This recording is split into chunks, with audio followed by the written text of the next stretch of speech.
cursistas! Para dar continuidade à nossa segunda semana de estudos cinesiológicos em dança, precisamos conhecer fundamentos básicos para a análise do movimento.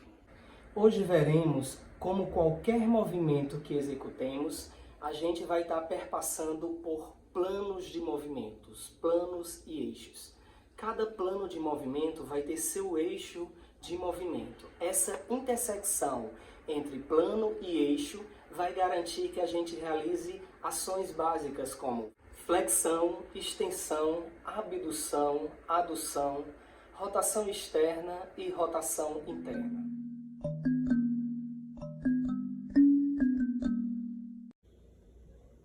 Para fazermos qualquer análise do movimento na dança, a gente vai precisar conhecer estruturas básicas sobre anatomia, por exemplo, a posição anatômica, os planos, eixos e ações de movimento. Vejamos nessa imagem aqui. Essa estrutura é a posição anatômica.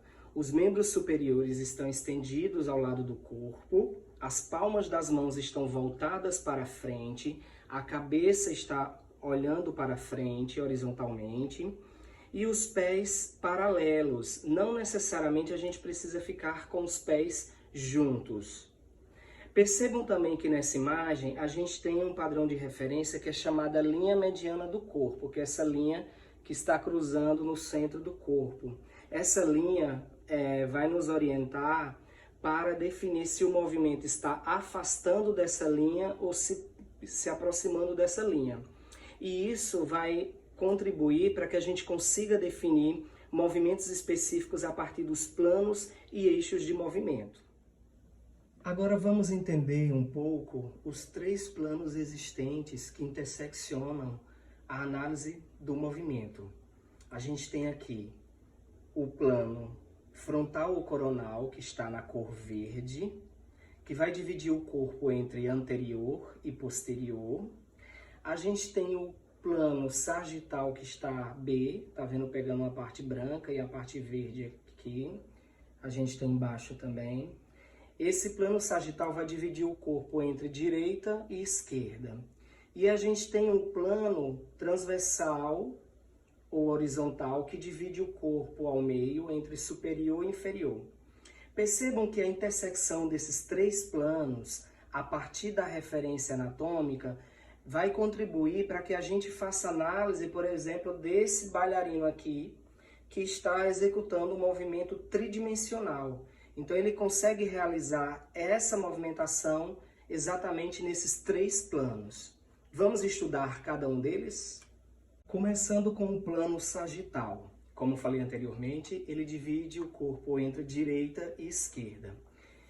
Vou trazer para vocês uma estrutura aqui feita por sabão. Então imagine que aqui é o corpo e eu estou dividindo ele entre parte direita e parte esquerda. É importante entender que todos os planos eles são interseccionados por um eixo. E o eixo do plano sagital, ou seja, o plano que divide entre direita e esquerda, é interseccionado pelo eixo látero-lateral. Então, o eixo que vem lateralmente e passa para o outro lado. Então, esse eixo látero-lateral vai definir movimentos específicos do plano sagital. Que movimentos são esses? São movimentos que executamos para trás ou para frente. Então, esses movimentos são flexão e extensão, dois movimentos característicos do plano sagital. Percebam que por conta dessa intersecção desse eixo látero-lateral no plano sagital, eu não consigo realizar movimentos de abrir ou de rotacionar. Eu só consigo fazer movimentos para trás ou para frente. Agora observemos o plano frontal ou coronal, que divide o corpo entre anterior e posterior, ou seja, frente e trás. Para compreendermos melhor esse plano, tem essa estrutura com sabão aqui, que está dividindo o corpo entre anterior e posterior, frente e trás, né? Então, se eu mostrasse vocês aqui, olha, frente e trás. É essa imagem que a gente visualiza quando a gente está fazendo a análise do plano frontal ou coronal. Como os demais planos, a gente também tem um eixo que intersecciona esse plano. O eixo é o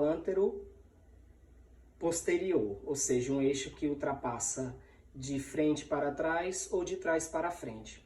Uma vez esse eixo interseccionando o plano frontal ou coronal, a gente só consegue fazer movimentos para os lados. E a gente tem definições específicas dessas ações de movimento, que geralmente são a abdução, de abrir, ou seja, de afastar dessa linha do eixo, ou a adução, de aproximar, ou seja, eu estou afastando e agora eu retorno à posição, estou fazendo uma adução. Então, abdução, abrir, e adução, retornar, ou seja, voltar para a referência da linha mediana, ok?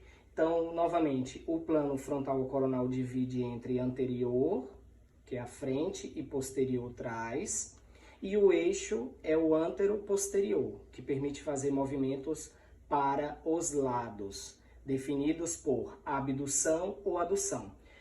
Em regiões específicas do corpo, a gente vai ter nomes diferentes dessa relação entre abdução e adução. Por exemplo, a coluna, a gente informa, não que a coluna faz uma abdução ou adução, mas a coluna faria uma inclinação para a direita ou uma inclinação para a esquerda. O plano transversal ou horizontal. Eu considero o plano mais fácil da gente conseguir observar as movimentações específicas dele. Vejamos aqui a partir dessa estrutura feita novamente com sabão. Percebam que o plano horizontal ou transversal vai dividir o corpo entre superior e inferior. Então, esse plano ele é interseccionado pelo eixo longitudinal, ou seja, vem de cima para baixo ou de baixo para cima. A gente tem uma definição também desse eixo chamado de crânio caudal, ou seja, do crânio e da cauda, que é o cóccix, né? Então vamos observar que nesse plano aqui, o plano transversal horizontal, pelo eixo longitudinal ou crânio caudal, os únicos movimentos permitidos são movimentos de rotação, rotação para a direita, rotação para a esquerda, ou na nomenclatura da dança, rotação externa e rotação interna. Vejamos agora a definição desse movimento que o bailarino está executando em relação aos planos de movimento. Vamos começar com esse ombro aqui. Esse ombro esquerdo do dançarino, ele está fazendo uma hiperextensão do ombro. Se ele retornasse novamente para cá em relação à posição anatômica, seria também uma extensão.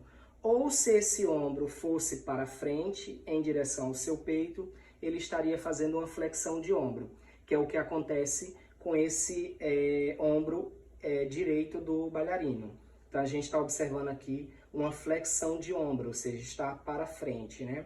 Passando da posição anatômica.